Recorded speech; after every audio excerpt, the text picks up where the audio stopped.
Recording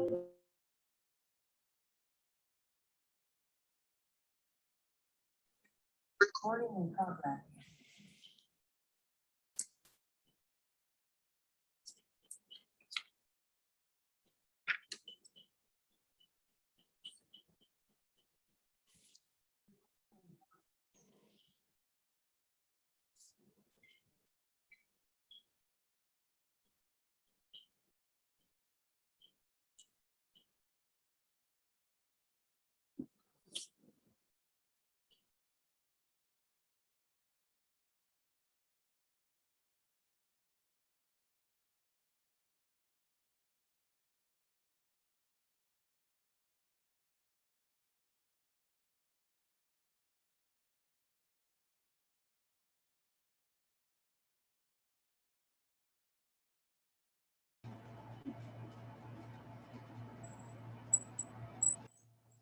السلام علیکم ورحمۃ اللہ وبرکاتہ.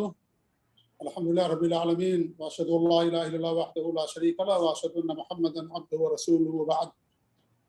معزز ناظرین، مشاہدین، مشاہدات، اللہ کے فضل و کرم سے، اس کی توفیق سے، اس کے احسان سے ہمارا یہ پروگرام ہر جمعہ کو مستقل الحمدللہ کئی ہفتوں سے چل رہا ہے.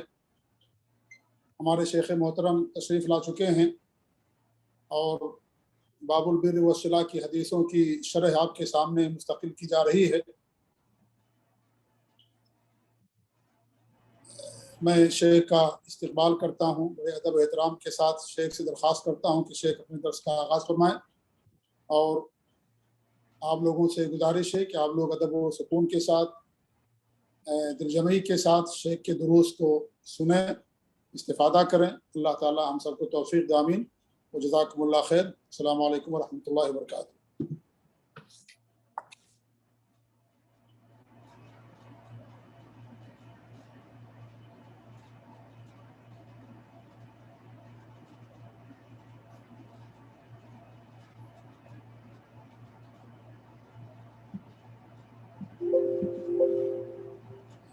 شیخ آپ کی آواز نہیں آ رہی ہے. وأشهد أن لا إله إلا الله وحده لا شريك له وأشهد أن محمدا عبده ورسوله أما بعد فإن خير الحديث كتاب الله وخير الهدي هدي محمد صلى الله عليه وعلى آله وسلم وشر الأمور محدثاتها وكل محدثة بدعة وكل بدعة ضلالة وكل ضلالة في النار. قال الله تبارك وتعالى لقد من الله على المؤمنين إذ بعث فيهم رسولا من أنفسهم يتلو عليهم آياته ويزكيهم ويعلمهم الكتاب والحكمة وإن كانوا من قبل لفي ضلال مبين.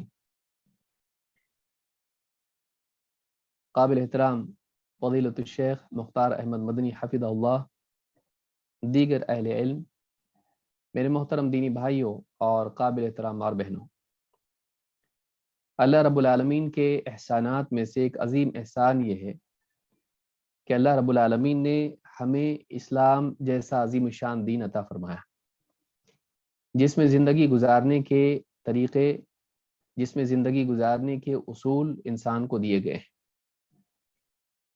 عقائد، عبادات، اسی طرح سے معاملات، اخلاقیات و آداب، اور اس طرح سے زندگی کے سارے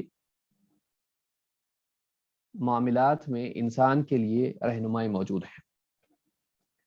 اسی طرح سے اللہ تعالیٰ کے احسانات میں سے ایک بہت ہی عظیم احسان یہ ہے کہ اس دین کی تعلیم کے لیے اور اس پر عمل سکھانے کے لیے اللہ تعالیٰ نے محمد عربی صلی اللہ علیہ وسلم کو ہماری طرف رسول بنا کر بھیجا. آپ نے نہ صرف اپنے اقوال سے بلکہ اپنے افعال سے انسانیت کو اللہ کی مرضیات کا علم دیا. آپ نے اپنے عمل سے بتایا کہ دین پر کیسے چلا جاتا ہے، اس پر کیسے عمل کیا جاتا ہے. لہٰذا انسان کی سعادت یہ ہے، خصوصاً ایک مسلمان کی سعادت یہ ہے کہ وہ رسول اکرم صلی اللہ علیہ وسلم کی تعلیمات، آپ کے اقوال اور آپ کے افعال کا علم حاصل کرے، وہ دین کو سیکھے اور اس دین پر عمل کر کے اللہ کو راضی کرے، دنیا میں بھی کامیاب ہو اور آخرت میں بھی سعادت نصیب اس کو ہو.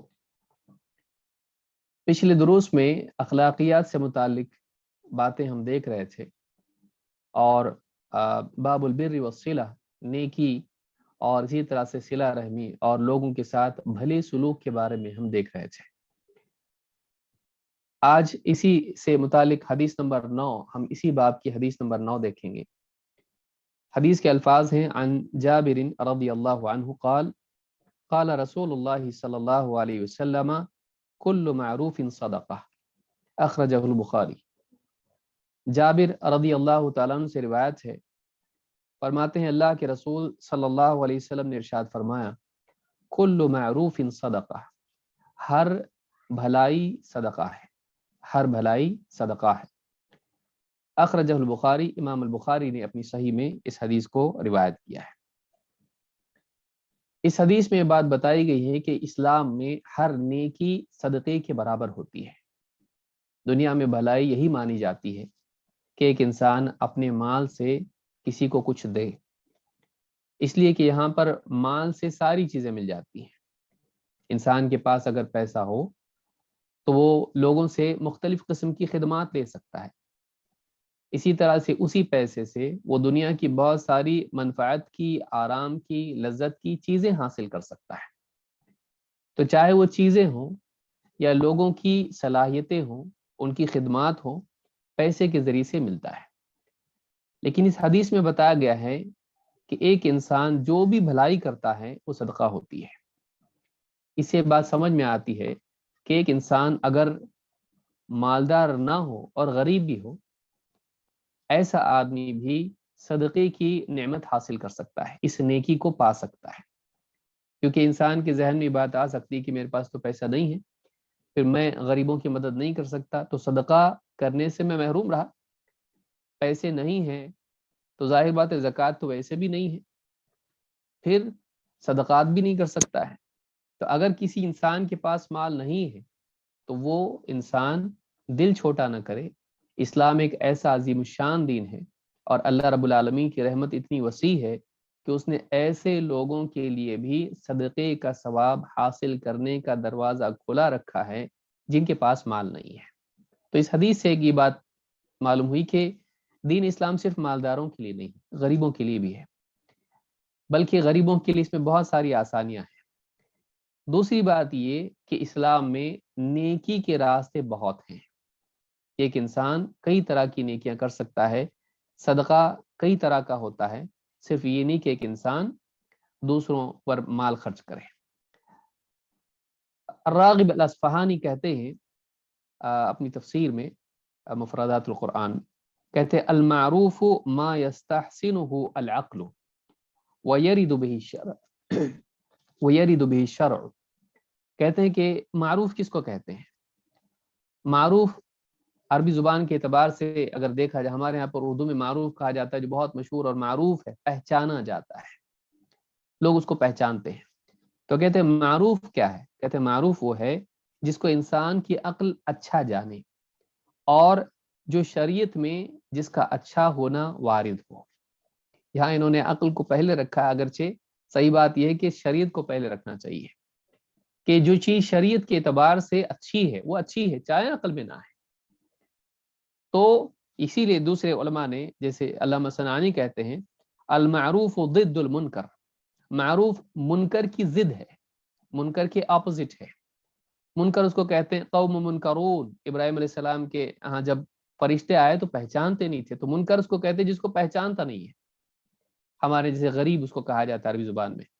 تو منکر وہ ہے جس کو پہچانا نہ جائے۔ انسان کی فطرت خیر کی طرف راغب ہوتی ہے، اور برائی جو ہوتی ہے اس سے انسان کی فطرت نفرت کرتی ہے۔ اگرچہ شہوت انسان میں ہو برائی کی، لیکن فطرت، اسی لیے بعد میں ملامت ہوتی ہے، ندامت ہوتی ہے۔ تو انسان کی فطرت خیر کو پسند کرتی ہے اور برائی سے نفرت کرتی ہے، اس کا اندر اس کو بتاتا ہے اچھا ہے برا ہے، لیکن تعین اس میں نہیں ہوتی ہے، بس ایک احساس اور ایک کیفیت اس کے اندر ہوتی ہے۔ تو کہتے ہیں المعروف ضد المنکر، معروف منکر کی ضد ہے، اس کے اپوزٹ ہے، اس کے برخلاف ہے۔ قال ابن ابی جمرہ یطلق اسم المعروف عما عرف بأدلة الشرع انه من اعمال البر سواء جرت به العادۃ ام لا۔ سبل السلام میں علامہ سنانی کہتے ہیں کہ ابن ابی جمرہ کہتے ہیں کہ معروف کا لفظ ہر اس چیز پر فٹ ہوتا ہے جو شریعت کی دلیلوں سے نیک اعمال میں ثابت ہو جائے، جس کا نیک ہونا، بھلائی ہونا، نیک عمل ہونا شرعی دلائل سے معلوم ہو جائے۔ سواء جرت به العادۃ ام لا، چاہے وہ لوگوں کی عادات میں ہو یا نہ ہو، لوگ اس کو اچھا سمجھتے ہوں یا نہ سمجھتے ہوں، شریعت میں وہ اچھا ہے تو بس وہ چیز بھلائی ہے۔ بہت ساری چیزیں شریعت اعتبار سے بھلائی ہیں، لوگوں میں بھلائی نہیں ہوتی ہے۔ تو شریعت دلیل ہے، عقل نہیں، عقل اس کے تابع ہے۔ ہاں لیکن انسان کی فطرت میں اللہ تعالیٰ نے بھلائی کو بھلا سمجھنا، برائی کو برا سمجھنا رکھا ہے، لیکن فطرت کے تابع اس طرح سے نہیں کیا کہ تو طے کر لے اچھا کیا ہے برا کیا ہے، کیونکہ کبھی انسان کو اچھی چیز بری بھی لگ سکتی ہے، ماحول کے اثر سے، اس کی غلط تربیت کی وجہ سے، اس کی فطرت پر اگر تربیت کے برے اثرات اگر آ جائیں تو ہو سکتا ہے کسی چیز کو وہ برا سمجھنے لگے جبکہ وہ اچھی ہے۔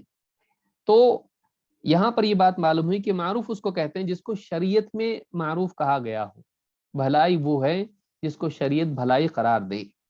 شیخ عبداللہ الفوزان کہتے ہیں والمعروف اسم جامع، معروف ایک جامع لفظ ہے، بھلائی ایک ایسا لفظ ہے جس میں کوئی ایک چیز نہیں آتی ہے، بہت ساری چیزیں اس میں شامل ہو جاتی ہیں۔ لکل ما فیہ نفع للآخرین، جس میں دوسروں کے لیے نفع ہو۔ معروف ایک ایسا لفظ ہے جس میں دوسروں کے لیے فائدہ ہو، من قول او فعل، چاہے وہ قول کے ذریعے سے ہو، چاہے وہ فعل کے ذریعے سے ہو، چاہے کوئی آدمی کسی کو اچھی بات کہے وہ بھی بھلائی ہے، چاہے کسی کے ساتھ میں انسان اس کی خدمت کرے یا اس کو فائدہ پہنچائے اپنے عمل سے، اس کو کھانا کھلائے، کپڑے پہنائے، تو یہ بھی معروف ہے عمل کے ذریعے سے۔ فَيَدْخُلُ فِي ذَلِكَ كُلُّ نَفْعٍ بَدَنِيٍّ أَوْ مَالِيٍّ أَوْ عَمَلِيٍّ، اس میں ہر قسم کا نفع داخل ہے، چاہے وہ بدنی ہو، مالی ہو یا عملی ہو۔ ایک آدمی کسی ڈوبتے کو بچا لے بھلائی ہے، یا کسی انسان کسی غریب کو پیسہ دے دے کہ وہ اپنے وطن کو لوٹ جائے یا کچھ کھا لے، یہ بھی معروف ہے۔ یا اسی طرح سے کوئی دوسرا عمل انسان کرے، چاہے وہ ذکر کرے، تلاوت کرے، نماز پڑھے، یہ بھی معروف ہے۔ یا دوسرے کو نفع پہنچائے جیسے تعلیم ہے، تو اس طرح سے ساری چیزیں جو انسان کرتا ہے یہ معروف میں ہے۔ او توجیہ لخیر دینی او مصلحت دنیویہ، چاہے انسان کی رہبری انسان کرے دینی اعتبار سے یا کسی دنیاوی مصلحت کی طرف، جس میں اس کی دنیاوی مصلحت ہو، ایسی چیز کی طرف رہنمائی کرے۔ مثلا کسی کو کوئی عقیدہ سکھا دے، قرآن پڑھنا سکھا دے یا شرعی احکام اس کو سکھا دے، تو اس طرح سے رہنمائی کسی کی یہ بھی معروف ہے۔ یا دنیاوی رہنمائی اس کی کسی کو کسی جاب کے لیے صحیح جگہ بھیج دیا، کوئی ڈاکٹر ہیں کسی کو صحیح دوائی بتا دی، یا کسی انسان کو راستہ بتا دیا، تو جو بھی رہنمائی انسان کی دینی دنیاوی ہو سکتی وہ بھی معروف میں شامل ہے۔ مثل الکلمۃ الطیبۃ والاحسان الی الخلق، مثال کے طور پر کوئی بھلی بات کسی کو بول دینا، یعنی کوئی مثلا کوئی پریشان حال ہے، اس کی یعنی اس کے حال کو پوچھنا، اس کو دلاسا دینا، تسلی دینا، یا کوئی اچھی بات بولنا، سلام کرنا بھی اسی میں داخل ہے۔ والاحسان الی الخلق، اور اسی طرح سے مخلوق کی طرف احسان کرنا، چاہے وہ انسان ہو یا وہ جانور ہو، چاہے وہ مسلمان ہو یا غیر مسلم ہو، مخلوق کی طرف احسان یہ معروف ہے۔ بالمال او بالجاہ او بالمساعدۃ او ارشاد الضال، چاہے وہ خلق کو نفع پہنچانا مال سے ہو یا اپنی جاہ سے ہو، اس کی پہنچ ہے، اس کی طاقت ہے، اس کی شہرت ہے، اس کا دبدبا ہے، کہیں پر لوگ اس کی بات مانتے ہیں، اشارے سے بتا دیا کر دو تو وہ آدمی اس کا کام کر دے، تو اپنی جاہ سے، اپنے پوزیشن سے اس کا یعنی فائدہ پہنچائے۔ بالمساعدت ہی، یا پھر تعاون کر دے کسی کا، کوئی آدمی بوجھ اٹھا رہا ہے، آپ اس کی مدد کر دی، پورا نہیں کیا آپ نے، جزئی طور پر آپ نے اس کو فائدہ پہنچایا۔ او ارشاد الضال، یا پھر کوئی آدمی راستہ بھٹک گیا ہے، آپ نے اس کو بتایا یہاں نہیں صاحب، یہاں سے جائیے آپ پہنچ جائیں گے برابر، تو آپ نے اس کی رہنمائی کی ایسے انسان کی جو راستہ بھٹکا ہوا ہے، چاہے وہ دینی اعتبار سے ہو یا دنیوی اعتبار سے ہو۔ تو یہ ساری چیزیں ہیں، یہ معروف میں داخل ہیں۔ ایصال الخیر الی الغیر، بعض علماء نے اس طرح سے اس کو تعبیر کیا ہے کہ معروف کس کو کہتے ہیں؟ ایصال الخیر الی الغیر، کہتے ہیں کہ ایک انسان خیر کو دوسرے تک پہنچائے، جو خیر اس کے پاس ہے وہ کسی اور تک اس کا نفع پہنچائے۔ منحۃ العلاب میں شیخ عبداللہ الفوزان نے بات کہی ہے۔ علامہ صنعانی کہتے ہیں وفیہ الاحادیث وفی الاحادیث اشارۃ الى ان الصدقة لا تنحصر فيما هو اصلها وهو ما اخرجه الانسان من ماله متطوعا۔ کہتے ہیں ان بہت ساری حدیثیں انہوں نے ذکر کی اور کہتے ہیں کہ ان تمام احادیث میں جس میں نیکی کو صدقہ کہا گیا ہے، جیسا کہ آگے بھی حدیثیں آئیں گی انشاءاللہ، کہا کہ ان تمام احادیث میں اس بات کی طرف اشارہ ہے کہ صدقہ صرف مال ہی میں منحصر نہیں ہے، جو کہ اصل ہے صدقے کی۔ صدقے کی اصل کیا ہے؟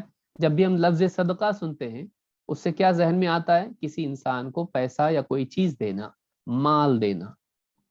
تو کہتے ہیں کہ یہ تو اصل ہے صدقے کی بلا شبہ، لیکن اس حدیث سے یا ان احادیث سے بات معلوم ہوتی ہے کہ صدقہ صرف مال ہی میں منحصر نہیں ہے، جو انسان اپنی یعنی نیکی کے ارادے سے یا نفل طور پر اپنی طرف سے وہ لوگوں کو دیتا ہے۔ فلا تختص باہل الیسار، کہتے ہیں یہ خاص نہیں ہے صرف مالداروں کے ساتھ جن کے پاس وسعت ہے، بل کل احد قادر علی ان یفعلها فی اکثر الاحوال من غیر مشقۃ، کہتے بلکہ ہر وہ انسان جو اس بات پر قادر ہے، یعنی ہر انسان اس پر قادر ہے، اکثر احوال میں آدمی اس کو کر سکتا ہے۔ یعنی کہتے ہیں بل کل احد قادر علی ان یفعلها فی اکثر الاحوال من غیر مشقۃ، کہ مال کے علاوہ ایسی کتنی ساری چیزیں ہیں کہ مختلف احوال میں بلکہ ہر حال میں آدمی کچھ نہ کچھ بھلائی کر سکتا ہے۔ آپ لوگوں کے درمیان ہیں، آپ ان سے بھلی بات کریں، احسان کے ساتھ پیش آئیں، اخلاق کے ساتھ پیش آئیں، صدقہ ہے۔ آپ تنہائی میں ہیں، اللہ کو یاد کر رہے ہیں، اللہ کا ذکر کر رہے ہیں، صدقہ ہے۔ آپ راستے سے چلتے چلتے آپ نے اشارے سے کسی کو کہا کہ بازو ہٹو، گاڑی آ رہی سامنے سے، صدقہ ہے۔ یعنی ایک آدمی کسی بھی حال میں ہو، تنہائی میں ہو، لوگوں کے درمیان ہو، اپنوں میں ہو، پرایوں میں ہو، حضر میں ہو، سفر میں ہو، آدمی کسی بھی حال میں صدقے سے محروم نہیں رہ سکتا ہے۔ تو کہتے ہیں کہ بل کل احد قادر علی ان یفعلها فی اکثر الاحوال، اکثر احوال میں آدمی یہ کر سکتا ہے، من غیر مشقت، بغیر کسی مشقت کے، بغیر کسی مشقت کے آدمی صدقہ کر سکتا ہے۔ سبحان اللہ، بولنے میں کیا مشقت ہے انسان کو، دل میں اللہ تعالیٰ کی نعمتوں پر سوچنے میں کیا مشقت ہے۔ تو یہ چیز سب چیزیں صدقے میں شمار ہوتی ہیں۔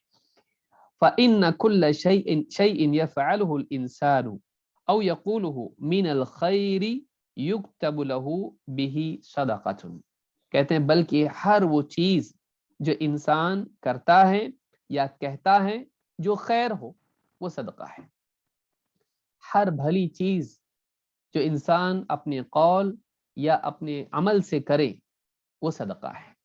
آپ سوچیں اسلام کیسا پیارا دین ہے کہ اسلام میں انسان کے لیے خیر پانے کے اتنے راستے ہیں کہ ہلاک ہونا مشکل ہے، ہلاک ہونا مشکل ہے۔ آپ غور کریں، ایک انسان واقعی جو ہلاک ہونے والا ہے وہی ہلاک ہوگا۔ اللہ رب العالمین نے ایک نیکی پر 10 گنا سے لے کر 700 گنا بلکہ کئی گنا ثواب رکھا ہے، گناہ پر نہیں، ایک گناہ کا ایک۔ ٹھیک ہے بھائی، گناہ ہو گیا اس سے تو اب توبہ کر کے بھی تو واپس آ سکتا ہے، وہ گناہ معاف ہو جاتا ہے، لیکن نیکی ضائع نہیں ہوتی، اللہ سنبھال کے رکھتا ہے۔ اس کو یاد رکھنا نہیں، اللہ اپنے پاس اس کو لکھ کے رکھتا ہے، فرشتے لکھ رہے ہیں اللہ کی طرف، اللہ کے لیے۔ اب ایک آدمی یعنی کتنی نیکیاں کرتا ہے، جتنے گناہ اس کو ثواب ملتا ہے، گناہ ایک ہی گناہ۔ اب بتائیے، اور اتنے سارے راستے نیکیوں کے ہیں، بلکہ بعض اوقات آدمی نیکی عملاً نہیں کر پاتا ہے، فعلاً نہیں کر پاتا ہے، دل میں اس کی نیت کر لے، سچی نیت ہو، ایک ثواب، ایک نیکی اس کو ملتی ہے، وہ صرف اس نیکی کرنے پر ہے، اور اگر کر بھی لے نیکی عملاً تو 10 گنا سے کئی گنا تک ملتا ہے۔ کبھی عاجز ہو جاتا ہے، نیکی نہیں کرنے کی پوزیشن ہوتی ہے، لیکن صرف انسان کی سچی طلب اور سچا ارادہ اس کے لیے نیکی کا بدل بن جاتا ہے۔ پھر اسی طرح سے نیکی جو کرنے کے کام ہیں، چاہے فرائض ہوں، آدمی بھول جائے، وقت پہ نہ کر پائے، اللہ کی طرف سے اس کے لیے معافی ہے، ربنا لا تؤاخذنا ان نسینا او اخطانا، وہ بھی گناہ نہیں لکھا جاتا ہے جس میں انسان کی نیت نہ ہو، وہ خطا ہے۔ تو آپ سوچئے کہ انسان کے لیے اتنے اللہ نے آسانیاں پیدا کی ہیں، کیسے ہلاک ہوگا وہ؟ واقعی وہی ہلاک ہوگا جو ہلاک ہونے لائق ہے۔ کوئی آدمی اللہ رب العالمین سے شکایت نہیں کر سکتا ہے۔ اللہ نے جنت کو آسان کیا ہے کہ انسان کے لیے نیکی کرنے کے اسباب زیادہ ہیں، گناہ سے تو بس بچنا ہے، اس کو کرنا کیا ہے اس کو۔ تو ایک انسان کے لیے یعنی دین اسلام میں اتنے اسباب اور وسائل نجات کے ہیں۔ چلیے آئیے اس چیز کو مزید حدیث سے دیکھتے ہیں کہ نیکی کی یا معروف کی کتنے راستے ہیں۔ ابو ذر رضی اللہ تعالیٰ کہتے ہیں کہ ان ناسا من اصحاب النبی صلی اللہ علیہ وسلم قالوا للنبی، بعض صحابہ نبی صلی اللہ علیہ وسلم کے پاس آیا اور کہا، آپ سے کہا، یا رسول اللہ ذهب اہل الدثور بالاجور، کہا کہ اللہ کے رسول مالدار اجر لوٹ لے گئے، مالدار لوگ سارا ثواب ان کو مل گیا، سمیٹ لیا انہوں نے۔ یصلون کما نصلی، جیسے ہم نماز پڑھتے ہیں وہ بھی پڑھتے ہیں، ویصومون کما نصوم، جیسے ہم روزہ رکھتے ہیں وہ بھی روزہ رکھتے ہیں، ویتصدقون بفضول اموالہم، لیکن ہم میں ان میں فرق یہ ہے کہ وہ اپنے زائد مال میں سے صدقہ کرتے ہیں۔ قال اولیس قد جعل اللہ لکم ما تصدقون، اللہ کے نبی صلی اللہ علیہ وسلم فرمایا، کیا اللہ تعالیٰ نے تمہارے لیے وہ چیزیں نہیں رکھی جنہیں تم صدقہ کرو؟ یعنی اللہ نے تمہارے لیے صدقے کے اور راستے نہیں رکھے ہیں؟ ان بکل تسبیحۃ صدقہ، تمہارا اللہ کی تسبیح کرنا، پاکی بیان کرنا، سبحان اللہ کہنا بھی صدقہ ہے۔ وکل تکبیرۃ صدقہ، اور ہر تکبیر اللہ کی بڑائی بیان کرنا، اللہ اکبر کہنا صدقہ ہے۔ وکل تحمیدۃ کل تحمیدۃ صدقہ، اور ہر تحمید کے ذریعے سے تم کو صدقے کا ثواب ملتا ہے، جب بھی تم الحمدللہ کہتے ہو تم کو صدقے کا ثواب ملتا ہے۔ وکل تحلیلۃ صدقہ، اور ہر تحلیل صدقہ ہے، تحلیل لا الہ الا اللہ کہنا۔ وامر بالمعروف صدقہ، بھلائی کا حکم دینا صدقہ ہے۔ ونہی عن منکر صدقہ، اور کسی بھی چھوٹی سے چھوٹی برائی سے روک دینا یہ بھی صدقہ ہے۔ وفی بضع احدکم صدقہ، اور تمہارا اپنی بیوی سے اپنی خواہش پوری کرنا یہ بھی صدقہ ہے۔ قالوا یا رسول اللہ ایاتی احدنا شہوتہ ویکون له فیہا اجر، صحابہ کو تعجب، کہا اللہ کے رسول، آدمی اپنی شہوت پوری کرتا ہے اور اس پر بھی اس کو اجر ملے گا؟ قال ارأیتم لو وضعها فی حرام اکان علیہ فیہا وزر، کہا کہ تمہارا اس بارے میں کیا کہنا ہے، تم کیا سمجھتے ہو، اگر وہ اپنی خواہش حرام راستے سے پوری کرتا تو کیا اس پر گناہ نہیں ہوتا؟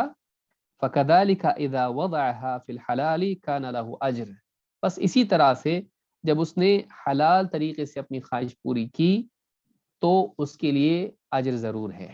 یعنی اس نے انتخاب کیا، اس کے لیے زنا کا راستہ بھی کھلا ہوا تھا لیکن اس نے نکاح کا راستہ اپنایا، تو اللہ تعالیٰ کی حرام کو چھوڑ کر حلال کو جو اختیار کیا، ظاہر بات ہے تقویٰ ہی ہے اور اس پر بھی اس کو ثواب ملے گا۔